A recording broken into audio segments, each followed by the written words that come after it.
The first thing I noticed was not the rain slapping the windows, nor the smell of salt water seeping through the cracks of the camp. It was the low, steady hum coming from beneath the floorboards. It wasn't the sound of safety. It was the sound of something meant to finish me. Before we continue, don't forget to like this video, subscribe to the channel, and turn on the bell icon, so you never miss a story like this one. Now, let me take you back to that night, when my daughter swore she was protecting me, and instead brought me to the edge of my own grave. I lay on the narrow cot inside Uncle Ollie's fishing camp, the air thick and sour. Outside, the bayou howled with the fury of a late-season storm, the kind old-timers call a devil's tale. I had spent my life in Mercy, Louisiana, seen houses drown, bridges vanish, and children carried from rooftops. But I had never feared a storm like I feared the silence in my daughter's voice. Tasha's voice had changed in the past months. Too careful, too rehearsed. Like every word was chosen not to comfort me, but to corner me. "Mama," she called softly through the thin door. "Just rest. The generator's running. You're safe now, safe." My mouth was dry, my head heavy, and yet I could hear Raymond's boots scraping outside, pacing. Then, the pause, the phone call. His voice carried through the floorboards, muffled but sharp. "Yeah, timing's perfect. With the storm declaration, insurance pays automatic. Papers signed, it's all ours." I froze. My lungs felt heavy, as if each breath had to swim through syrup. I knew that sound. Carbon monoxide. I'd read about it, seen the safety warnings every hurricane season. A generator under the floorboards meant one thing. I was never supposed to wake up. So I did the only thing left to do.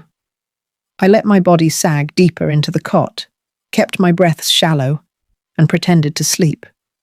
That choice, to feign weakness, brought back every memory of a lifetime spent surviving storms. I thought of Andre, my boy who never made it to 20. They told me his death was an accident, a boathouse fire no one could explain. I'd clung to that lie because believing otherwise would have meant drowning in grief.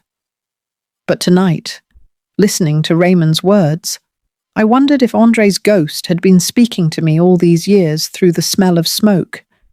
And I thought of Noah Baptiste, that quiet neighbor boy with eyes too old for 17.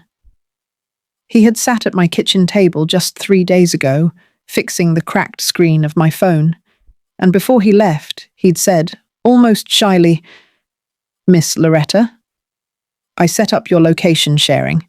In case something happens during the storm, you'll thank me later." At the time, I laughed. Now, with poison in the air, that laugh felt like the sound of someone blind to their own fate. The generator's hum grew louder. My tongue tasted like pennies. I fought the urge to cough. And in the middle of my haze, I heard Tasha again. Her voice wavered, but not with love, with rehearsal. "Ray, once this is over, we can tell folks Mama went peacefully. No one will question it. My daughter, my flesh and blood. The same little girl who once cried when she thought she'd lost her Sunday shoes in a church pew. Now she was plotting to bury me in a hurricane statistic." I clenched my hands under the quilt, fingernails digging into my palms. A reminder. I am still here. I am not gone yet. The camp shifted on its pilings, wind rattling the tin roof like angry coins. I tried to measure time by the rhythm of the storm, but everything blurred. Only one thought anchored me. If Noah checked his phone, he'd see my dot blinking red on the water. Minutes, maybe hours later, I couldn't tell. The cooler blocking the storm hatch below scraped against the wood. A gust must have rocked it loose. My chance. With every ounce of strength left in me, I rolled off the cot, dragged myself to the hatch, and wedged it open with the paring knife I'd hidden in my cardigan pocket. The air outside was no cleaner, wet, wild, suffocating, but it was life. I slipped into the dark water of the bayou, the cold swallowing me whole. For a moment, I thought maybe this was what my daughter wanted all along, to let the storm do the killing while her hands stayed clean. But as I floated into the reeds, clinging to the slick side of a pylon, I made myself a vow. If I survived this night, I would not be silent. Not like I was with Andre. Not like I was when Tasha first pressed those papers on me with a smile too sweet to be real. I would live long enough to see the truth rip the mask off my own child. When dawn finally came, it didn't feel like salvation. It felt like the storm itself was laughing at me. The bayou steamed in the pale morning light, swollen waters licking at the stilts of Uncle Ollie's camp. My body ached from the fall into the reeds, my clothes still damp, and my head throbbed from the poison I had inhaled. But I was alive, and that fact alone filled me with a strange mixture of triumph and grief. Alive meant I still had to face what my daughter had become. In times like these, when you're clinging to life by threads, your mind wanders backward. Not to the worst moments, but to the ones that trick you into believing life was kinder than it truly was. I thought of the mornings after Katrina, when I walked the cracked streets of Mercy with mailbags slung across my shoulders. Folks would call out, "Morning, Miss Loretta," relieved to see a familiar face delivering letters when the world itself had drowned. My job had been more than sorting envelopes. It was stitching a community back together, one folded piece of paper at a time. I thought of Henry, my late husband, who used to carve tiny wooden crabs and leave them by my coffee cup just to make me smile before another long shift. He died years before any of this, but I could almost feel his ghost watching over me as I pulled myself out of the reeds. And then, unbidden, came Andre's laugh. That quick, contagious kind of laugh that filled a room before anyone knew why. My sweet boy, gone in a blaze of smoke by the boathouse, leaving nothing but ash and questions behind. I'd buried him once, yet even in death, his absence rattled through my days like loose glass. But not all memories were tender. Some cut deeper than the storm itself.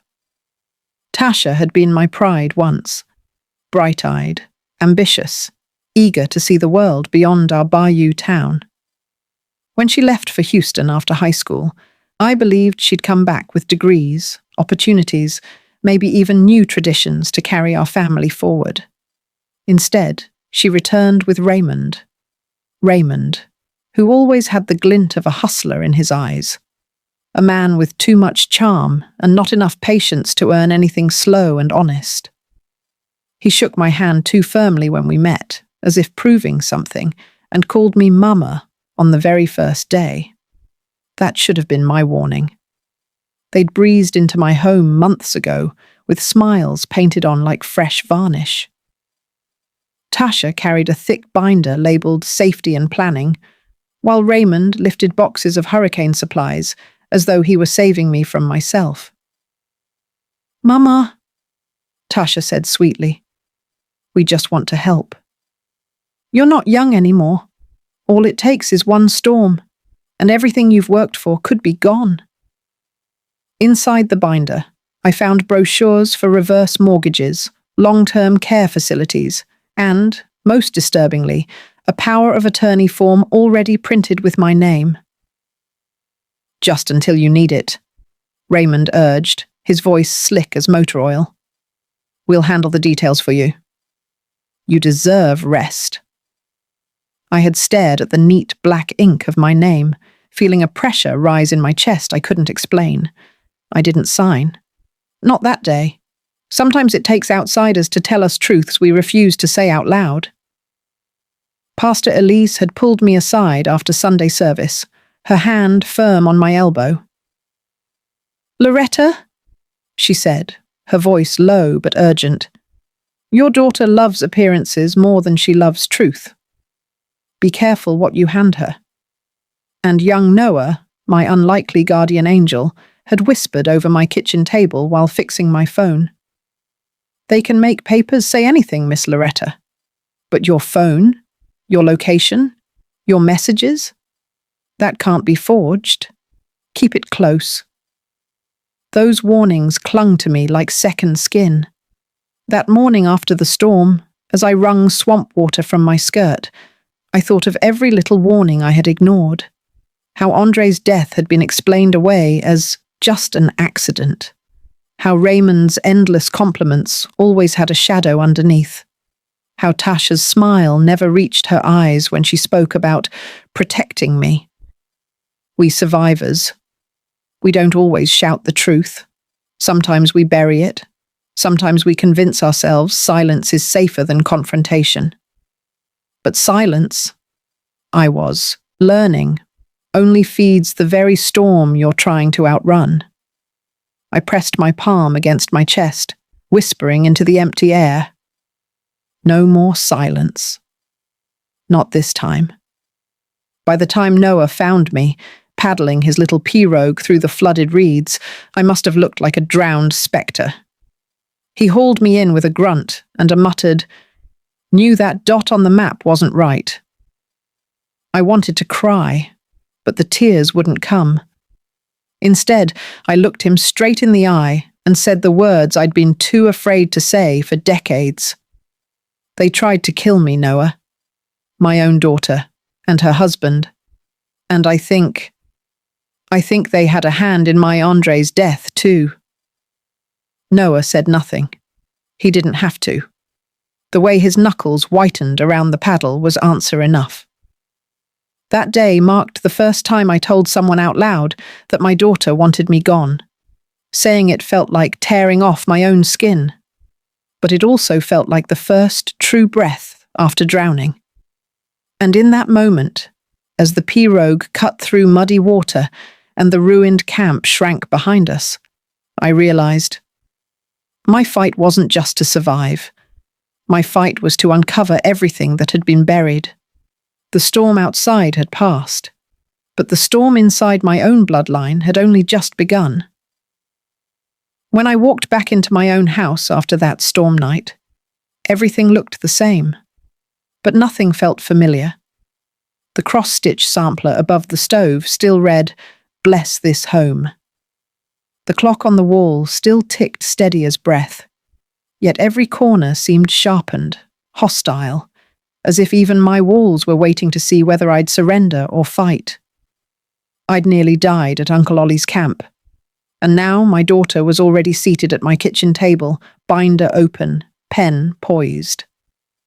Tasha had brewed a pot of chicory coffee, the kind she knew I liked.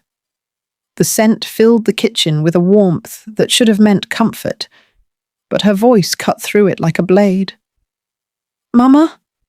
she began, sliding a stack of papers toward me. "We can't ignore what happened. You scared us out there. What if Noah hadn't found you?" I stared at her hands, polished nails, smooth as glass, hands that had once clung to mine on her first day of school. Hands that now delivered forms that read like a last will in living disguise. The first page bore the bold title, Durable Power of Attorney. The second, Temporary Guardianship Authorization. The third, Medical Proxy Assignment. All signed by her, Raymond's name inked neat beside hers. The only blank line was mine. "You just sign, Mama," Tasha said softly, "and everything's taken care of. Bills, insurance, even your medicines. You'll never have to worry again." Her voice was honey, but I could taste the poison underneath. Raymond entered then, carrying a box of canned goods like a dutiful son-in-law. He set it down with a thump and smiled, that too wide grin that never touched his eyes. "Mama Loretta," he said, dropping into the chair beside Tasha. "We're just thinking ahead. Look, storms ain't getting lighter, and you're You're not getting younger. This way, if anything happens, we can step right in. Seamless, like family ought to. The word family hung between us like smoke. I thought of Andre's face in the casket, too pale, too quiet, while Tasha dabbed her eyes just enough for the crowd. Family had become a costume, something worn when convenient, shed when truth was inconvenient. I folded my arms. I'm still in my right mind, Raymond. I can pay my own bills. I can sign my own checks.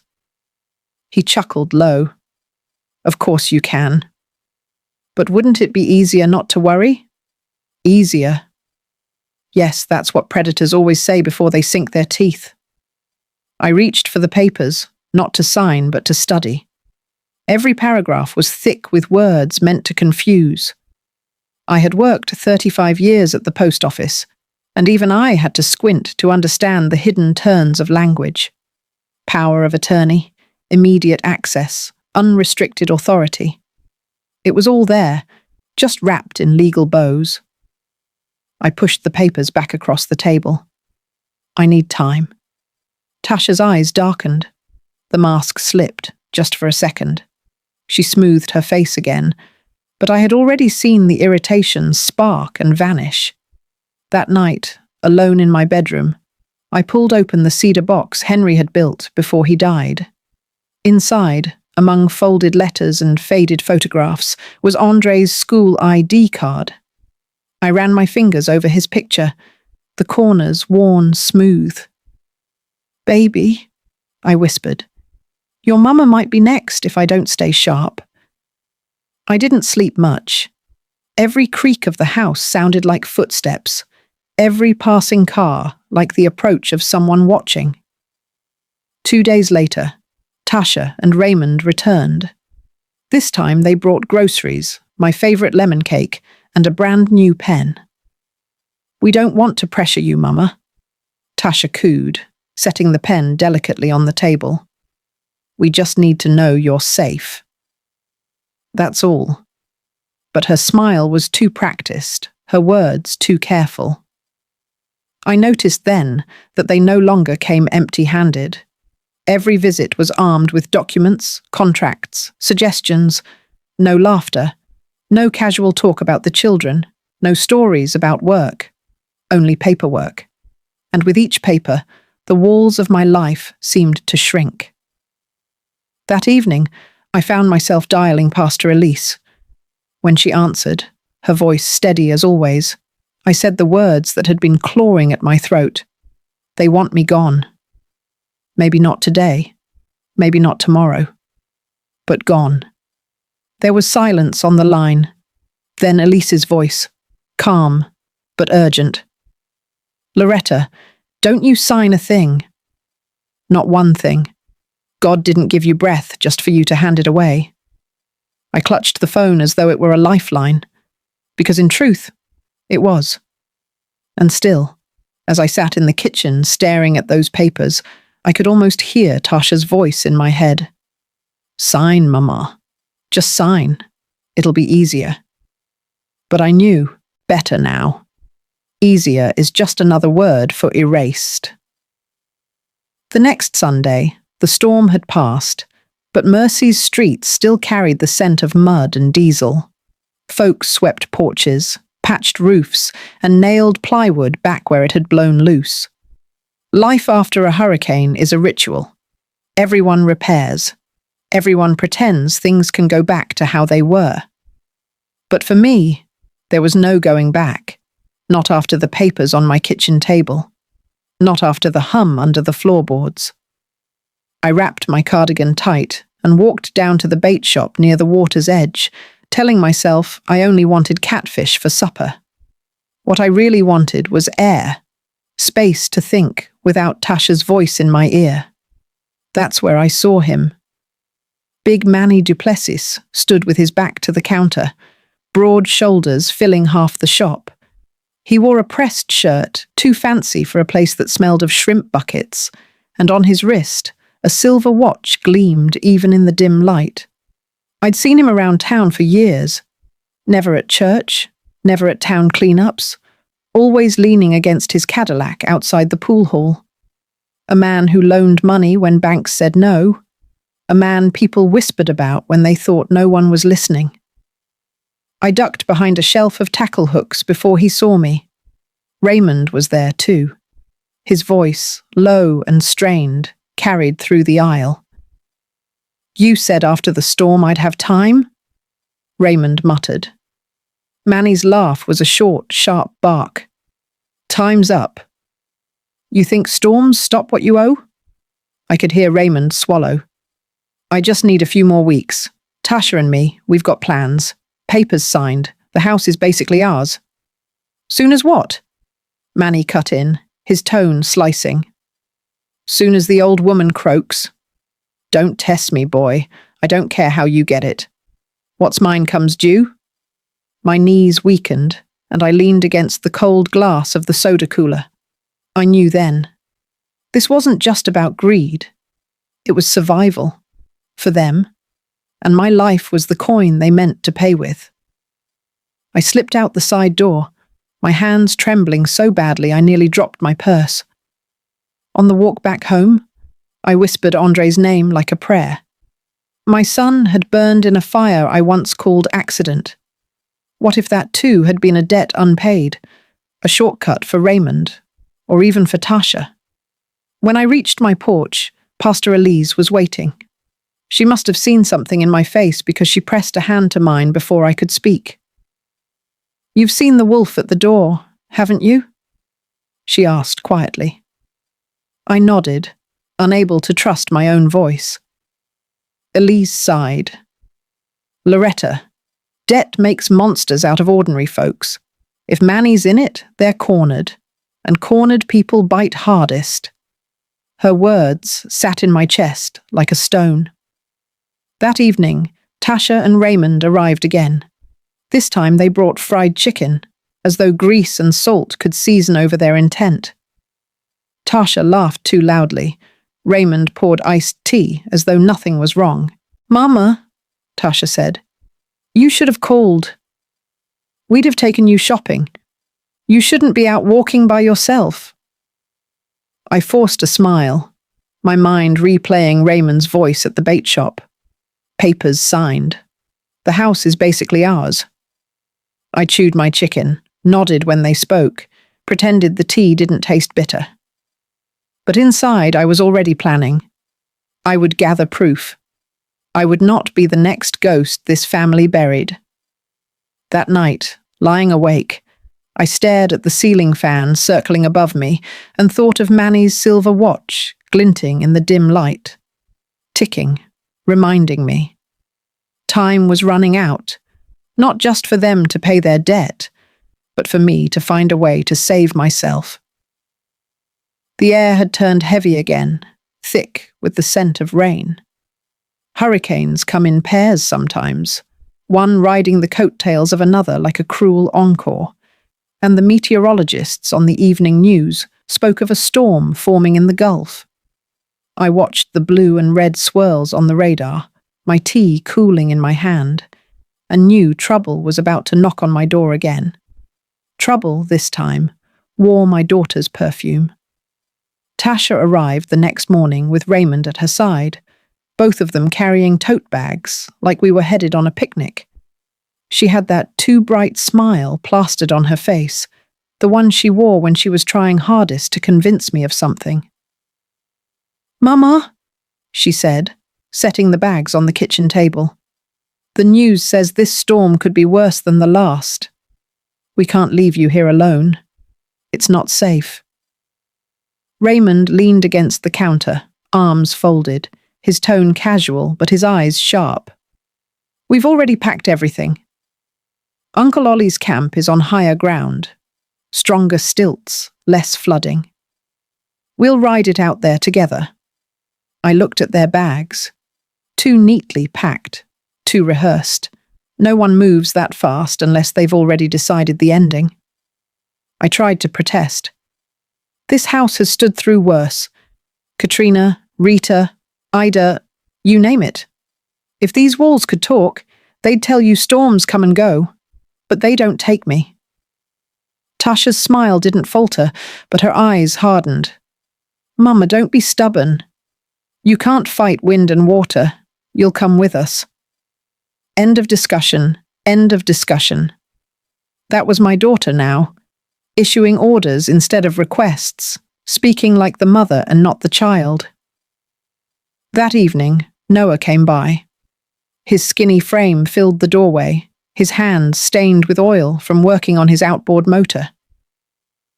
Miss Loretta, he said, I heard them talking about moving you out to Ollie's camp. I sighed. Word travels faster than the river in this town. He gave a half smile. It ain't gossip when it's concern.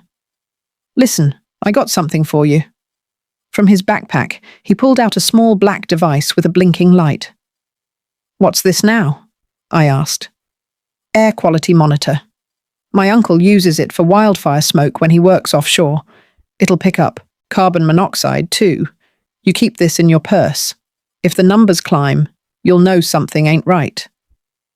He showed me the little screen, how it beeped when exposed to the exhaust of his boat outside. My chest tightened as I realized exactly what he was protecting me from. And your phone? Still got location on? He asked. Yes, baby. Good. If things go sideways, I'll know. He said it simply, no dramatics, just quiet loyalty. I pressed his hand in mine and whispered, You may be the only one standing between me and the grave. The next day, Tasha returned with new supplies, flashlights, bottled water, protein bars lined up like soldiers. See, Mama? We're thinking ahead. When the storm hits, we'll be snug inside. You'll thank us. Her words were smooth, her tone soothing, but behind her stood Raymond, double-checking a list. He wasn't thinking of my safety. He was calculating every step. And I, Loretta Miles, 66 years old and weary of lies, was done pretending not to notice. Still, I knew fighting them outright would change nothing. They were determined and cornered people, especially people like Raymond with Manny breathing down his neck, were dangerous. So I decided to play along. Yes, I said softly. Maybe you're right. Maybe it is safer at Ollie's camp.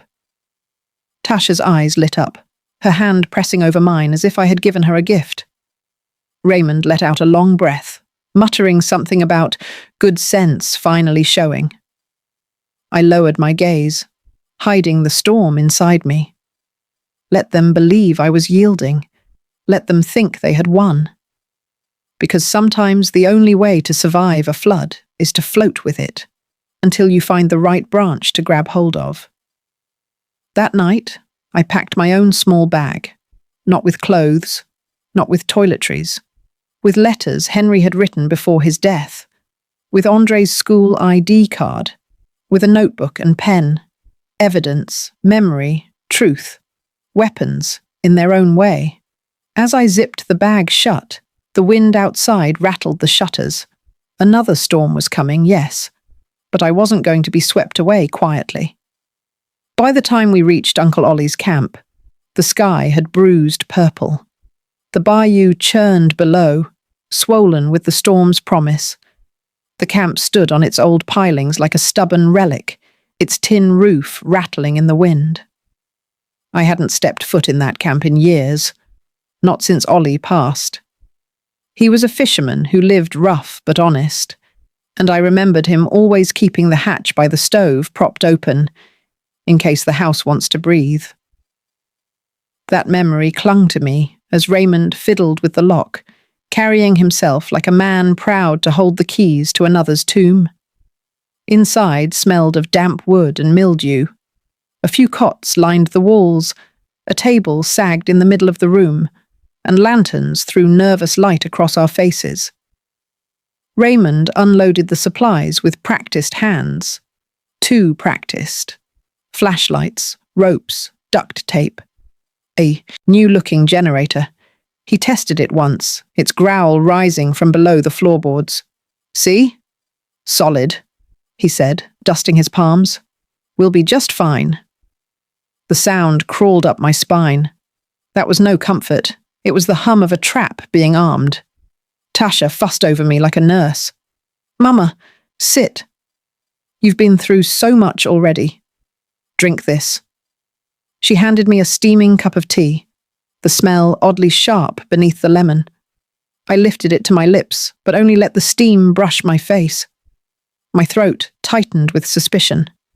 Her eyes watched me too closely, too eagerly.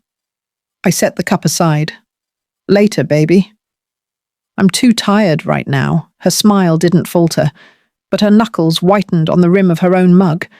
I noticed then the storm hatch by the stove, Uncle Ollie's old exit. A cooler had been shoved against it, crates stacked on top. "Storage," Raymond said when he caught me looking, but I knew better. That hatch was my way out, and he'd sealed it as if he'd studied my memories. We ate supper half in silence. They pushed food toward me. Too much food, too much watching. When I forced down a spoonful of beans, I thought of Andre at 16, teasing me about my cooking. "Mama, you put too much salt," he'd say, and laugh as if salt were a crime. The memory nearly broke me, but I forced myself still, chewing slow, smiling faintly when Tasha asked if I was comfortable. Comfort. That was their word for control. Later, as thunder cracked outside, Raymond sat at the table scribbling something in a small notebook. Numbers, maybe. Debts. Plans. Tasha busied herself with lanterns, keeping her eyes on me in the shadows. I lay on the cot, feigning drowsiness. My fingers traced the little air quality monitor hidden in my purse. Its screen glowed faintly. Safe for now. But when Raymond cranked the generator to life again, I saw the numbers twitch upward, slow, silent, deadly. My breath caught.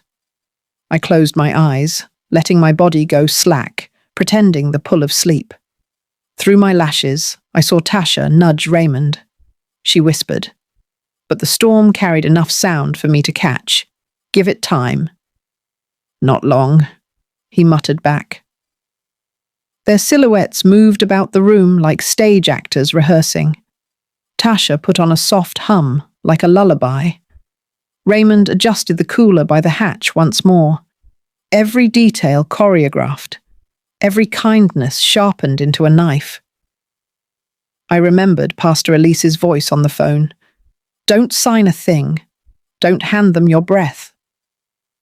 I remembered Noah's steady eyes as he showed me how to read the monitor. If the numbers climb, you'll know something ain't right.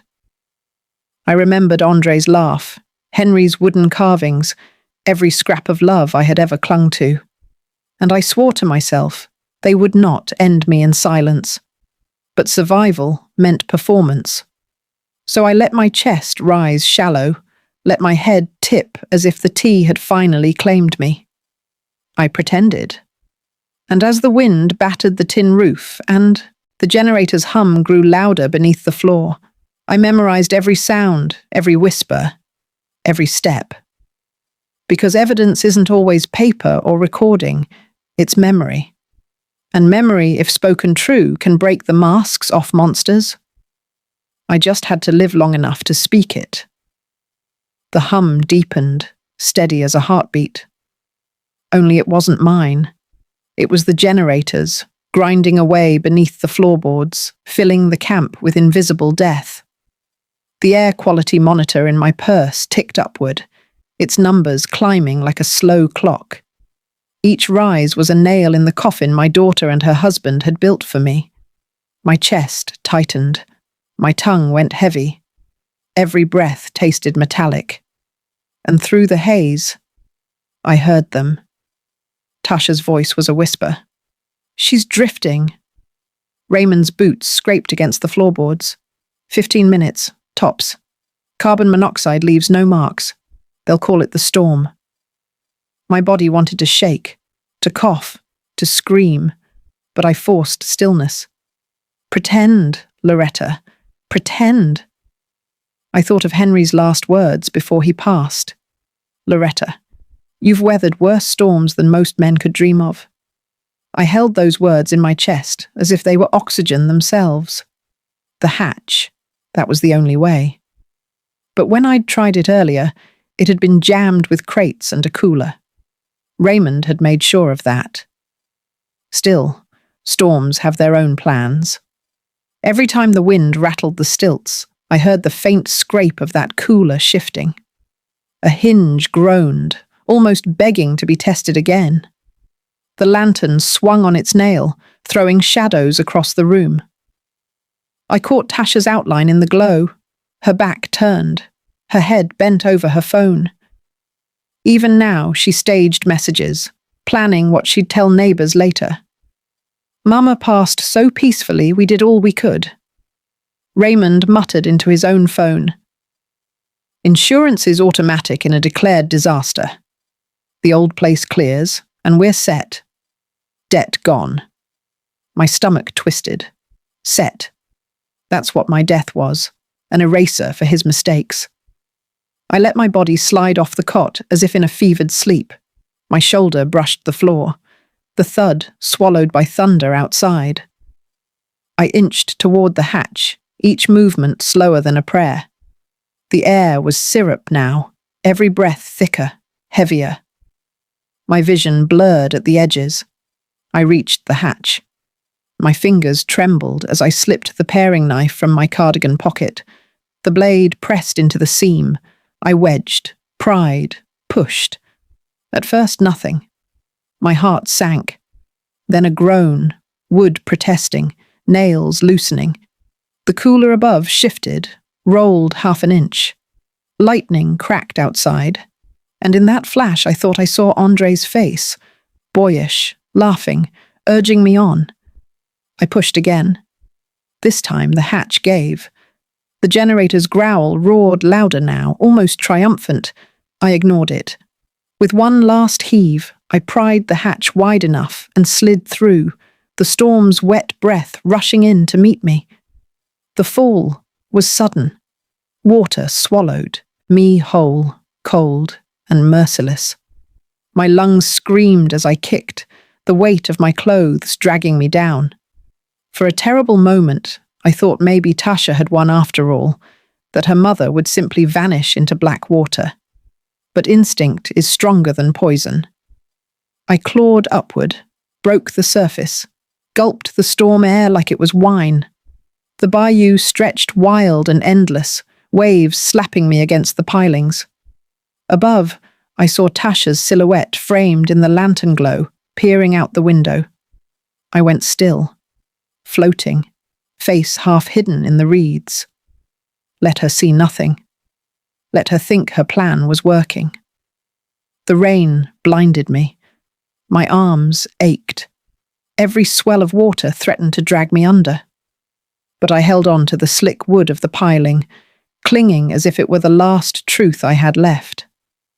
I thought of Noah's calm voice.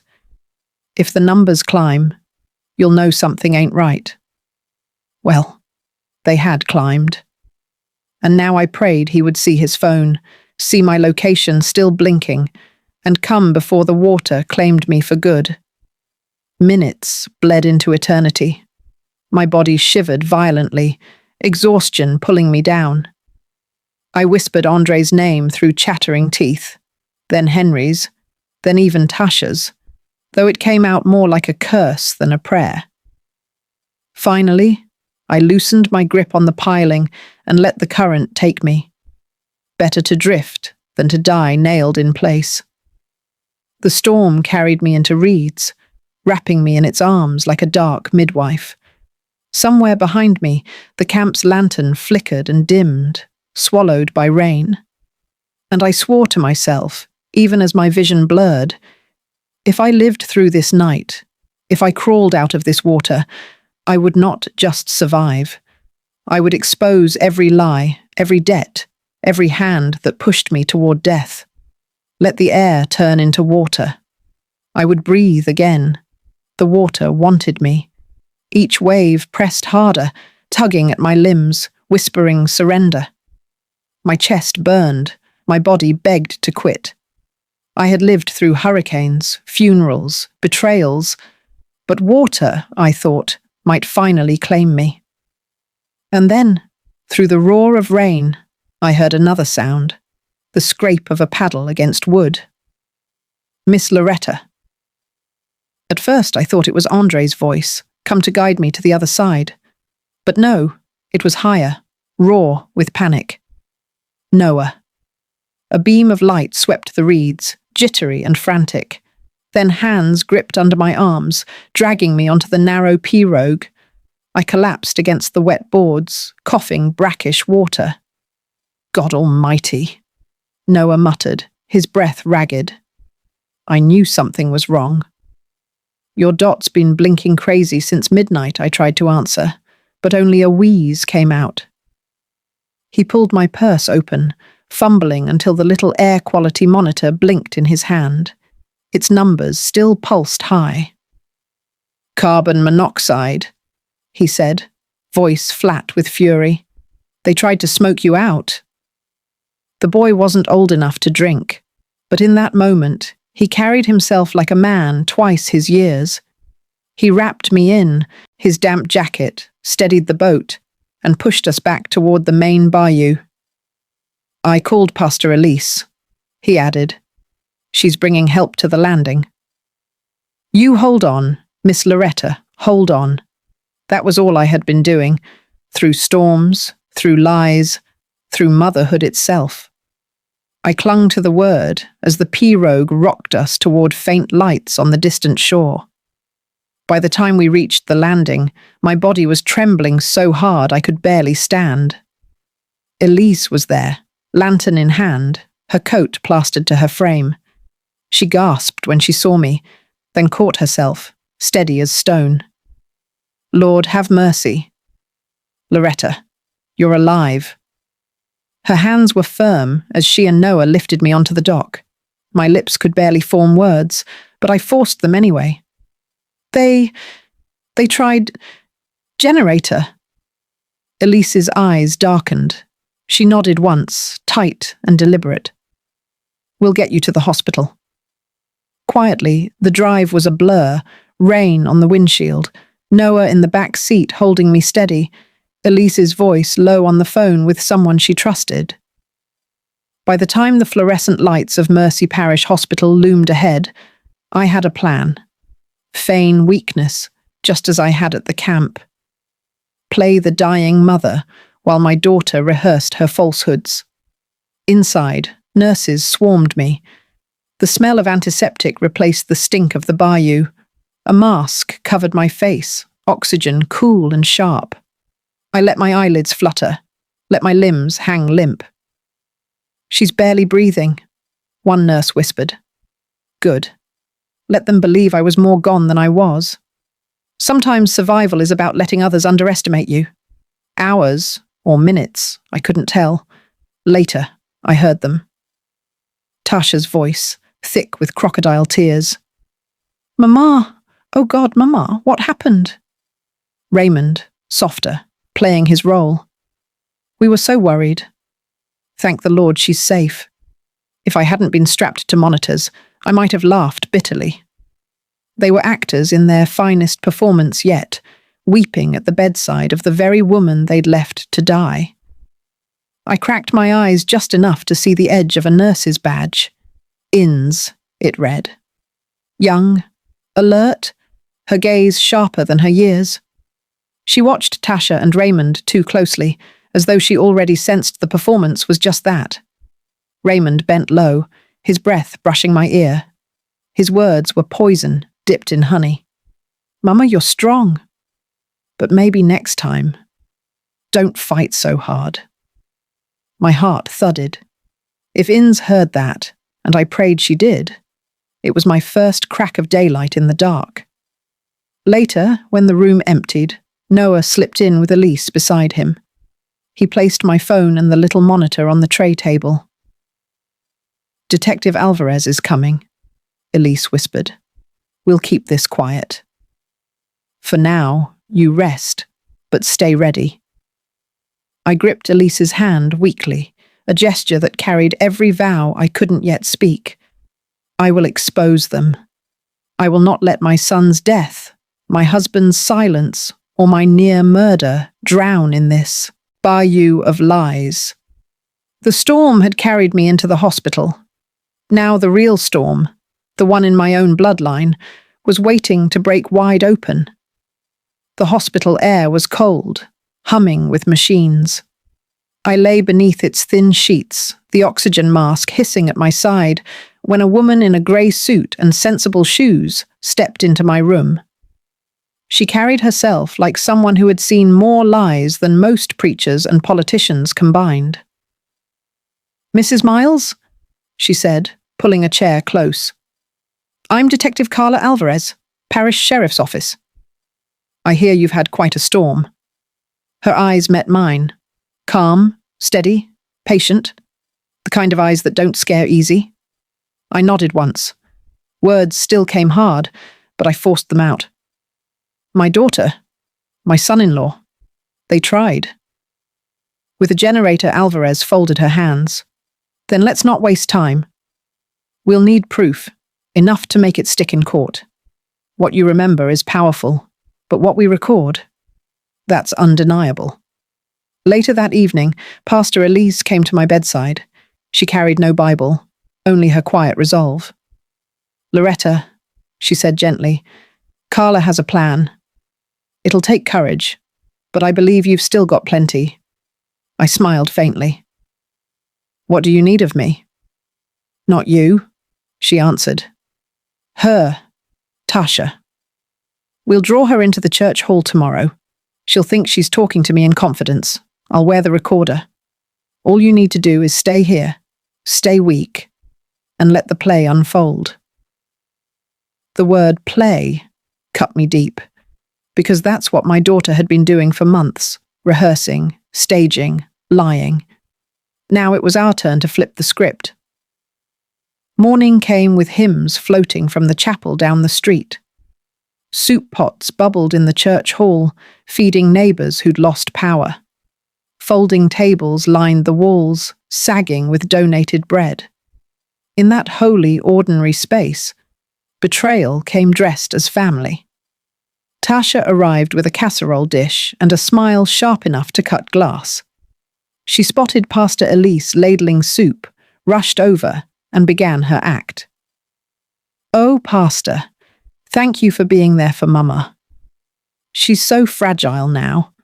I don't know what I'd do without your guidance." Elise's recorder ticked silently beneath her blouse. Her face betrayed nothing but concern. "Fragile times test us all," Elise said softly, "and test our choices. How are you and Raymond holding up?" I wasn't there, but Elise told me later, and the recordings confirmed it. Tasha's mask began to crack. She lowered her voice. "We're trying to hold it together. Raymond says Mama's stubbornness is dangerous. She doesn't see that the house, the land, everything, it's wasted if she clings. She needs to let go. Let go?" Elise asked. Tasha sighed, looking around to make sure no one was listening. "Pastor, you know what I mean? Mama had her time. We have debts, children to raise, futures to save. Sometimes you have to do hard things. Spoken in the very hall where we had once sung Amazing Grace side by side. Elise pressed gently, like only a pastor can. "And the storm? Why the camp?" Tasha's mouth twisted. It was supposed to be simple. Quiet. No marks. Just one night, and then peace. But she's stubborn. She clings. Always clings. Her words dripped like venom, each one caught clean by the recorder. Back in my hospital bed, Alvarez returned later that evening. She placed the small device on my tray table. "She gave us plenty," Alvarez said. "Enough to open the door. But we'll need more. A pattern. Not just this attempt, but the past." My throat closed at the word past. Andre's fire. The debts. The silences Henry carried to his grave. I touched the device with trembling fingers. For years, my daughter's lies had filled the air. Now her own voice would testify against her. And for the first time in decades, I felt the weight begin to shift. When you spend decades living with silence, you start to believe silence itself is mercy. That's what I told myself about Andre's death, that the quiet was grace, not betrayal. But silence, I learned that week, was only rot dressed up in Sunday clothes. Pastor Elise came back from the church hall with her recorder tucked close to her chest. She looked pale, shaken. "Loretta," she whispered, pulling the chair near my bed. "You need to hear this yourself." Detective Alvarez was there too, steady as a stone wall. She pressed the play button. At first, it was the background sounds that struck me. Ladles in pots, murmured hymns drifting from the chapel, children's laughter echoing through the hall. And layered over it, my daughter's voice. Tasha. Her tone was low, confidential, the kind she'd once used to confess schoolyard secrets. "It wasn't supposed to drag on like this," she muttered. "We did what we had to back then, and nobody cared. Not even Mama. She just cried and buried him." Elise's voice on the tape was calm, coaxing. "Back then?" "Don't make me say it," Tasha whispered. Then a pause, as though shame wrestled with pride. "Andre's fire, the boathouse. It wasn't an accident. Raymond said it had to happen. Insurance money, debts. Nobody wanted to believe otherwise, so we let them call it tragedy." The words slammed into me harder than the storm waves had. I pressed a trembling hand to my chest. I could almost smell the smoke again, hear the sirens, feel my knees buckling the night they brought Andre's body home in a zipped bag. My daughter's voice continued, clipped and bitter. Raymond poured it. Andre was supposed to keep quiet, but he found out, threatened to tell Mama. We couldn't let him ruin us. So the fire did what it had to do. And Mama never asked questions. Elise's voice again. "You mean, you and Raymond?" "I mean, it was survival," Tasha snapped. "We had debts then too." "It was never personal. Andre just got in the way." I stopped the tape, my hands shaking so hard I nearly dropped the device. For 20 years I had told myself accidents happen, that God sometimes calls children home early for reasons we can't understand. But no divine hand had struck that match. It was Raymond's hand, and my own daughter's silence that fed the flames. Detective Alvarez's eyes held mine. "This is enough to reopen Andre's file. Enough to tie her now to then I could hardly breathe." "All those years," I whispered. "I let myself believe I was unlucky. But I was blind.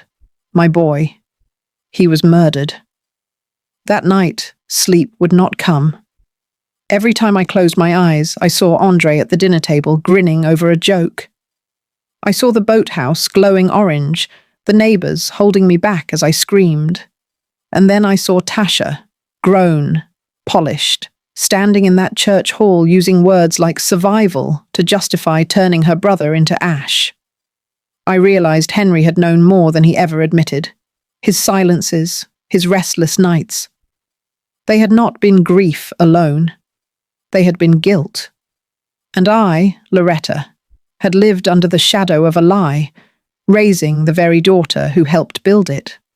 By morning, the storm outside had calmed, but inside me a storm roared louder than any hurricane. The tape sat on my tray table, evidence now, not memory. Andre's ghost had spoken at last, through the mouth of his sister. And I vowed, as the machines hummed beside me, that his name would no longer be followed by silence. I had grown used to the steady beeps of the monitors beside me, the hum of fluorescent lights, the shuffle of nurses in rubber-soled shoes. Hospitals have a way of making time feel false. as if hours and days dissolve into one long white corridor. But then Detective Alvarez stepped into my room, and I remembered time was real, and it was running out for my daughter and her husband. She carried a folder under her arm, her expression careful, like a woman holding both truth and danger at once. "Mrs. Miles?" she said, pulling a chair close.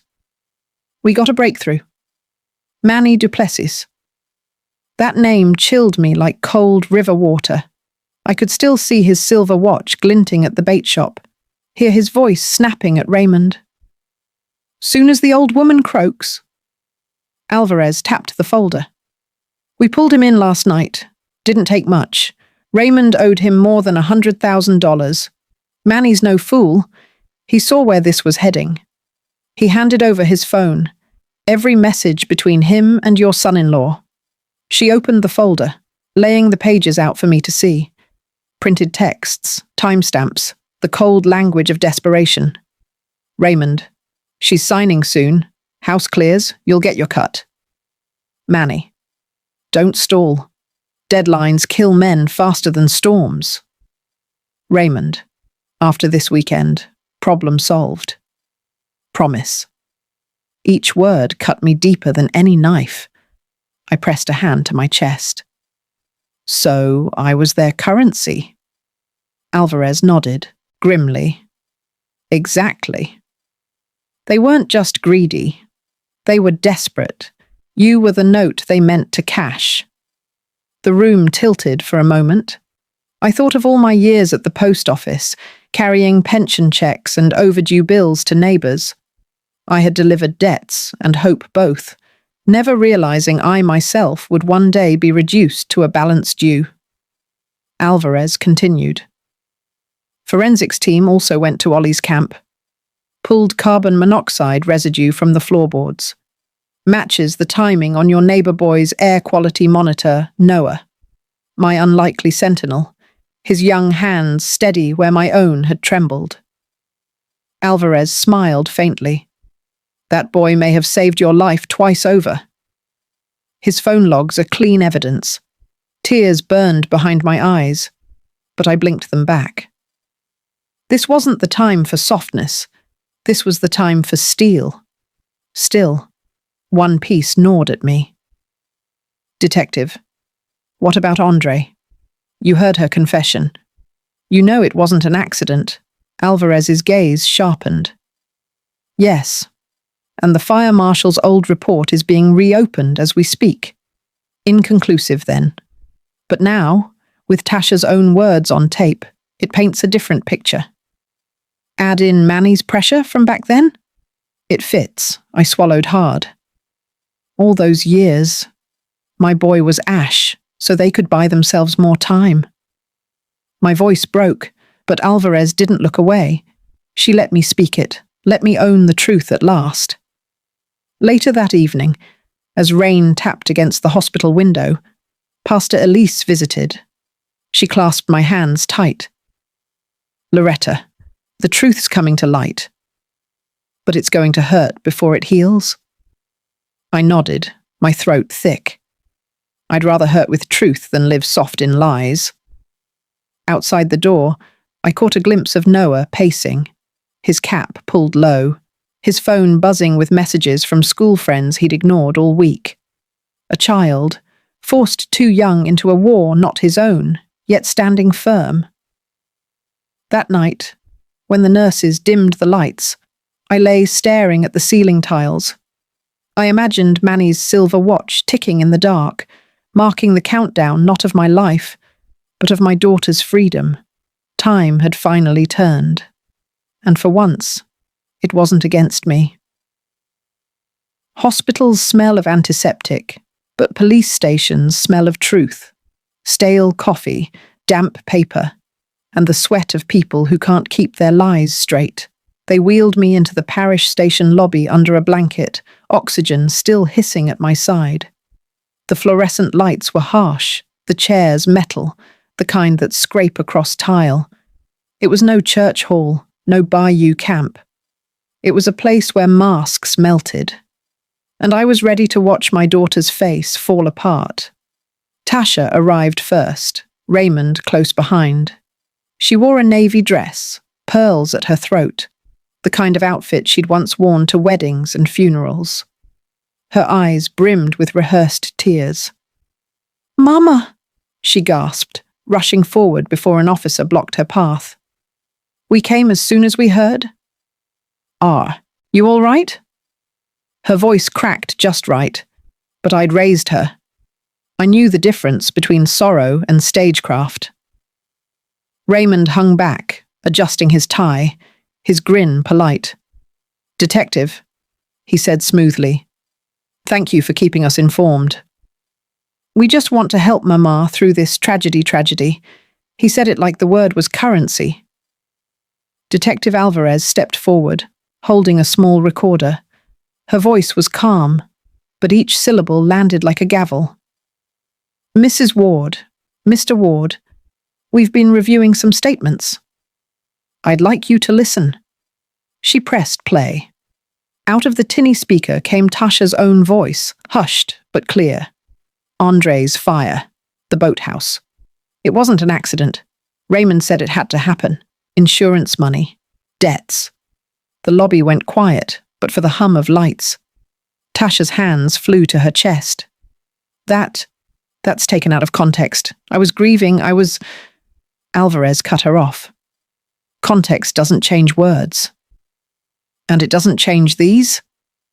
She slid Manny's texts across the table, bold print spelling out my death like a line item.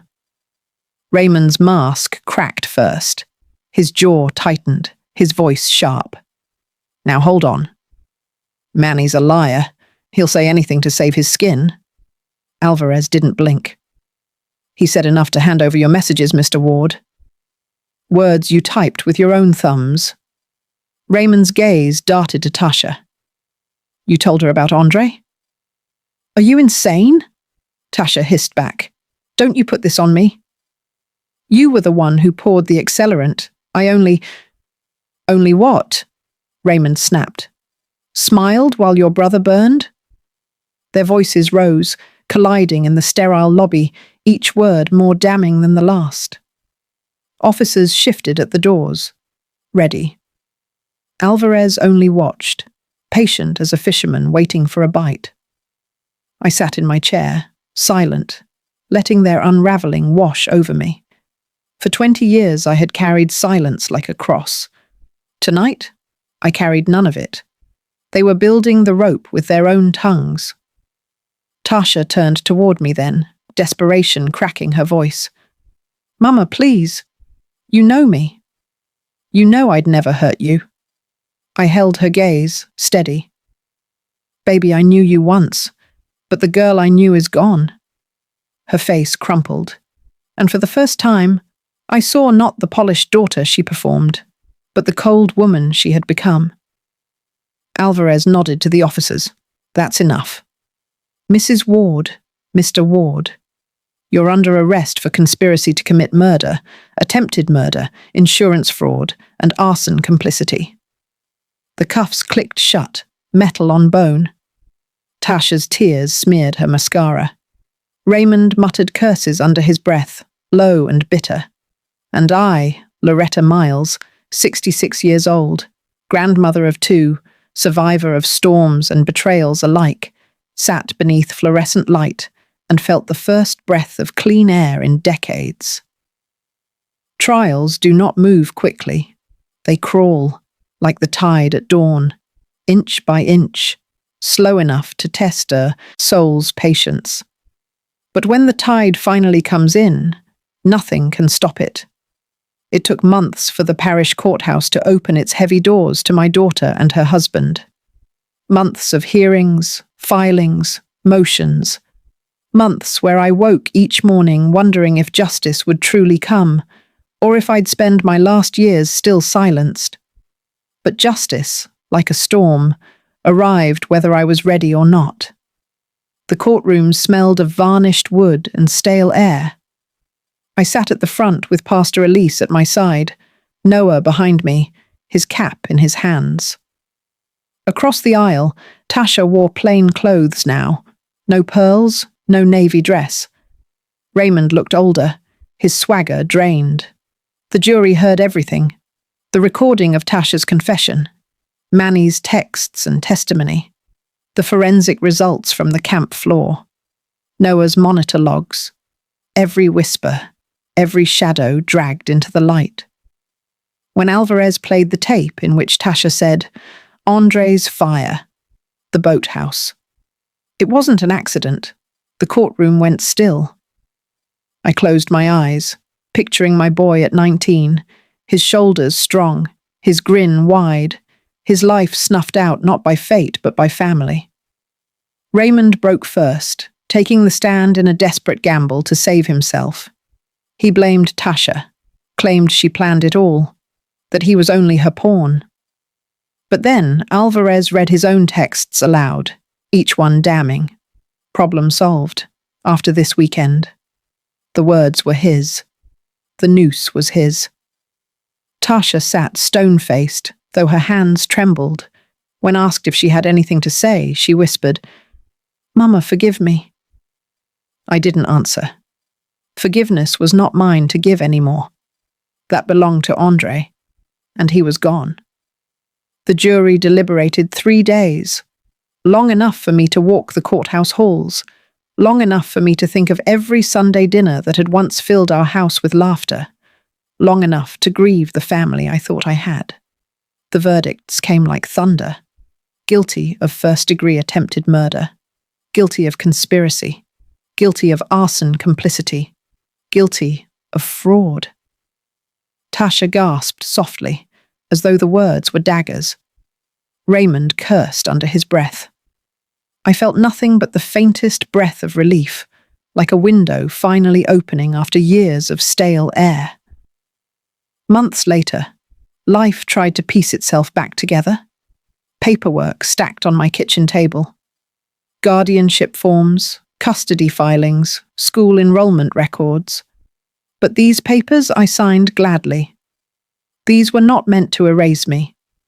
They were meant to keep Jada and Micah safe. The children moved in slowly, carrying backpacks too heavy with worry. Jada clung to her sketchbook, drawing silent pictures of boats and fire. Micah asked questions I couldn't yet answer. Why can't Mama come home? Why is Daddy gone? I didn't lie. I told them only what was true and gentle. They made choices that hurt people. But you are safe here, and you are loved. One Saturday, Noah came by with a bushel of blue crabs. We boiled them out back, the smell of spice filling the air. Micah cracked shells clumsily, while Jada drew crabs on her sketch pad. For the first time in months, their laughter rose above the trees. I told them about Andre then, their uncle they'd never known. I told them how he loved to whistle while fixing nets, how he teased me about salt in my beans, how he dreamed of studying marine biology one day. They listened wide-eyed, and I realized Andre's name would not die in silence anymore. That night, after I tucked them into bed, I stood on the porch alone. The sky was clear, stars scattered across it like grains of salt. No generator hummed, no storm howled. The air smelled clean, honest, alive. For the first time in decades, I breathed without fear. I was Loretta Miles. I had survived storms, silence, and the sharpest betrayal a mother can know. My daughter and her husband sat behind bars. My grandchildren slept safe under my roof. And my boy's truth had been spoken. The tide had come in, and it had carried me, battered but unbroken, into the light of another morning.